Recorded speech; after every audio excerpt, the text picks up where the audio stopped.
Assembly ఎన్నికల్లో పోగొట్టుకున్న పట్టును పార్లమెంట్ ఎన్నికల్లో తిరిగి సాధించాలని భావిస్తోంది బీఆర్ఎస్. ఇందుకోసం అభ్యర్థుల వేటలో తీవ్ర కసరత్తు చేస్తోంది.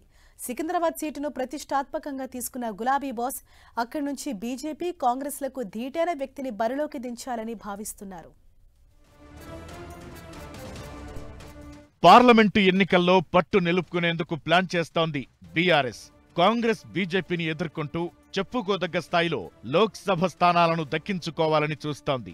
మల్కాజ్గిరి, సికింద్రాబాద్ పార్లమెంటు స్థానాల్లో మొత్తం బీఆర్ఎస్ ఎమ్మెల్యేలే ఉండటంతో 2 సీట్లను కూడా ఎలాగైనా కైవసం చేసుకోవాలని అనుకుంటోంది.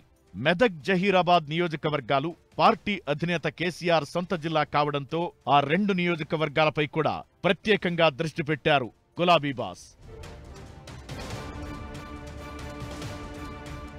మల్కాజ్గిరి, జహీరాబాద్ ఎంపీ సీట్లకు ఇప్పటికే అభ్యర్థులను ప్రకటించింది బీఆర్ఎస్. ఇక మెదక్, సికింద్రాబాద్ లోక్సభ అభ్యర్థుల ఎంపికపై అన్ని సమీకరణాలను తీసుకుని అభ్యర్థులను ఖరారు చేయాలని డిసైడ్ అయ్యారు కేసీఆర్. మెదక్ ఎంపీ అభ్యర్థిగా ఒంటేరు ప్రతాప్ రెడ్డి పేరు దాదాపు ఖరారైందన్న చర్చ కూడా జరుగుతోంది.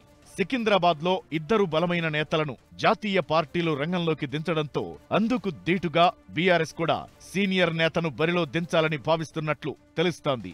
గత ఎన్నికల్లో ఈ స్థానం నుంచి పోటీ చేసిన తలసాని సాయి కిరణ్ ఇప్పుడు పోటీ చేసేందుకు ఆసక్తి చూపించకపోవడంతో తెలంగాణ ఉద్యమ సమయం నుంచి పార్టీలో కొనసాగుతున్న సీనియర్ నేత, మాజీ మంత్రి పద్మారావు పేరును పరిశీలిస్తున్నట్లు తెలుస్తోంది. పద్మారావును అభ్యర్థిగా ఖరారు చేస్తే కాంగ్రెస్, బీజేపీలను ధీటుగా ఎదుర్కోవచ్చన్న అభిప్రాయంతో గులాబీ పార్టీ ఉన్నట్లు తెలుస్తోంది. పార్టీ కీలక నేతలు కేటీఆర్, హరీష్ రావులు పద్మారావుతో చర్చలు జరిపి బరిలో నిలిచేలా ఒప్పించే ప్రయత్నాలు చేస్తున్నట్లు సమాచారం. సికింద్రాబాద్ పార్లమెంటు నియోజకవర్గంలో తలసాని మినహా మిగిలిన ఎమ్మెల్యేలతో పద్మారావుకు సన్నిహిత సంబంధాలున్నాయి. దాంతో పార్టీ నేతలు, ఉద్యమకారులు పద్మారావు విజయం కోసం సంపూర్ణంగా సహకరించే అవకాశం ఉంటుందని పార్టీ అంచనా వేస్తోంది. బీఆర్ఎస్ ను వీడి కాంగ్రెస్ లో చేరిన మాజీ మంత్రి దానం నాగేందర్ కు చెక్ పెట్టాలంటే పద్మారావు లాంటి నేతని ఎంపిక చేయాలన్న అభిప్రాయం క్యాడర్ నుంచి కూడా వ్యక్తమవుతున్నట్లు తెలుస్తోంది.